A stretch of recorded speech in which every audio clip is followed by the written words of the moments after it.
Hey everyone, it's Katie from Katie's Scrappy Studio, and I'm trying to talk low because my door is open. My parents are gone, and my dog likes it when my door is open when they're not home. My brother's nocturnal, so he's just going to bed right now. It's 11:12 a.m. and he's just going to bed. So I'm going to try and talk a little lower and turn the volume up as much as I can in editing. This video is the first part of a tutorial series on making charms. And I wanted to do this in parts because um, basically it would be a really long video and I don't want to deter anybody. But first, and I obviously you're going to need some supplies, and a lot of people, these aren't basic scrapbook supplies, so a lot of people probably won't have them on hand. The first thing that you're going to need, uh, most important thing aside from beads, are head pins and eye pins. And I'll show you the difference between head pins and eye pins. In these bags, it depends on where you get them, they can get a little expensive, up to like $4 or $5 a bag, which seems like a lot for just this little bag of metal pins, but if you use a coupon on them, then of course that's not so bad. But as you can see, this right here is an eye pin. It has that little eye at the end. And this is a head pin. It's probably way too small for me to be able to show you, but it has a little bit of a disc on the end of it to keep beads from sliding off the end. And the purpose for both of those, these are what you're going to slide your beads onto. And the head pins are for ones where you don't have a charm dangling at the end of it, like this right here. Like this strand, oops, there's a hair on it. This strand does not have a charm hanging from it, so I used a head pin. You can see hopefully you can see that little, yeah, here you go, the silver disc right there.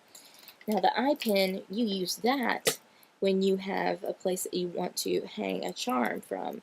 Like, I haven't added all the charms to this one yet, so that's why they're missing. But you can see the eye pin right there, and that's where the charm would hang. You're also gonna need, let me put these away so I don't mix them up.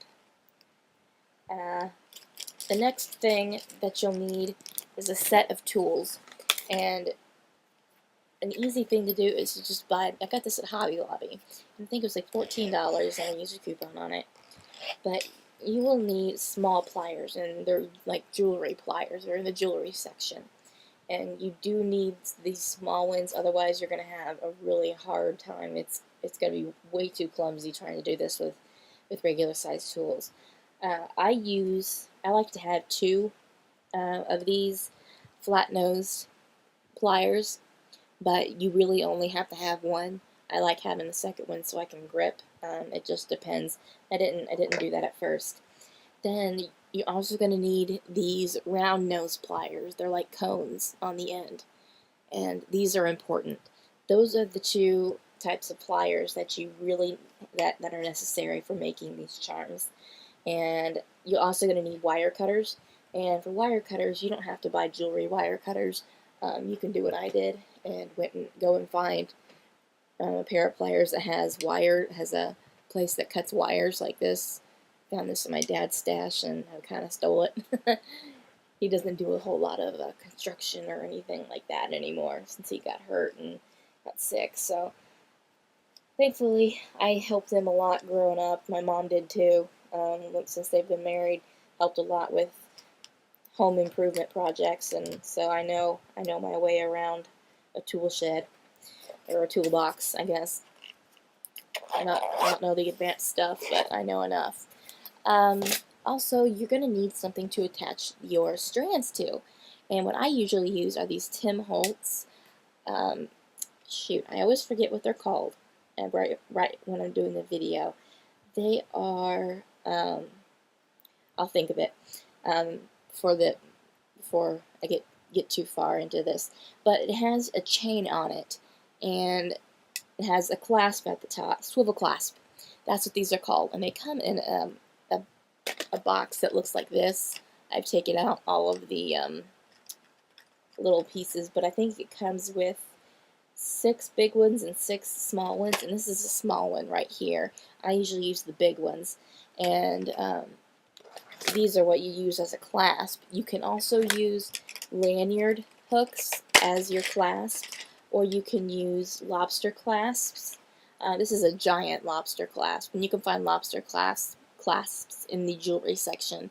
This one, I don't know if this one's made for a keychain, so it's pretty big, but you could use this one as well. You could use that type of closure as well. Put that back in there. Okay, and you can also use chain if you don't want to buy those swivel clasps and you just want to use lobster clasps instead, or a different type of closure. You can buy chain, and this is a really thick gauge chain. You probably want to get something much smaller. I have some pink chain that's a lot smaller that I got in a swap with Lisa from Little Scrap of Heaven. Thank you, Lisa, for that. I haven't used it yet. I'm saving it for a special project.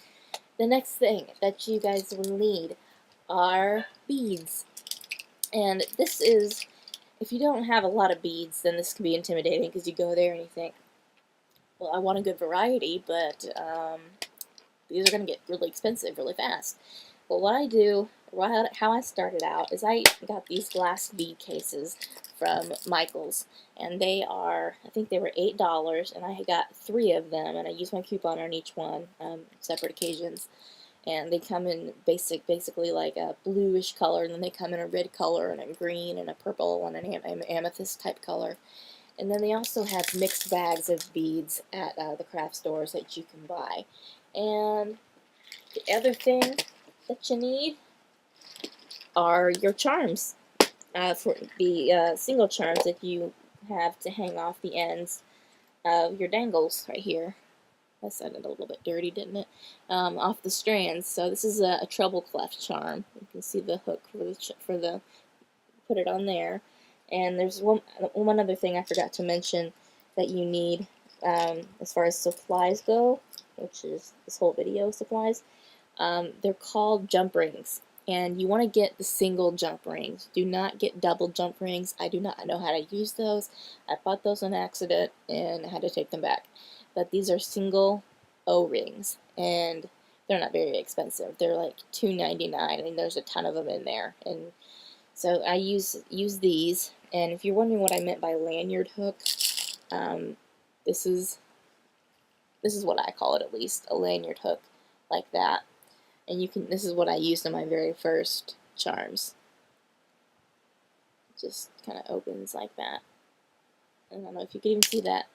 I also have, what's nice to have are bead caps, and they look like this. They're just like that, and they kind of cup the bead. I'll show you how they work here. This one has a really tiny bead cap on the bottom, and just has a really cool finished look to it. And here's one with the big one. So here's another charm that I have. I have lots of other charms. This is a rose charm. But those are the supplies that you're going to need. So you're going to need beads and charms. You will need jump rings. You will need at least one set of, at least one pair of flat-nosed wires, jewelry size, and at least one, and then one pair of round-nosed pliers, jewelry size, wire cutters, a chain enclosure, and head pins and eye pins. So, if you have any questions at all about these supplies, please let me know, and I will be more than happy to help you. I've been doing this for almost 2 years now, and so I've been doing a lot of shopping. So if you have any questions, just ask, and I will go ahead and get the next step of this tutorial, where I will teach you how to make strands with the head pins. So I will see you guys with the next section in a couple of days. Bye.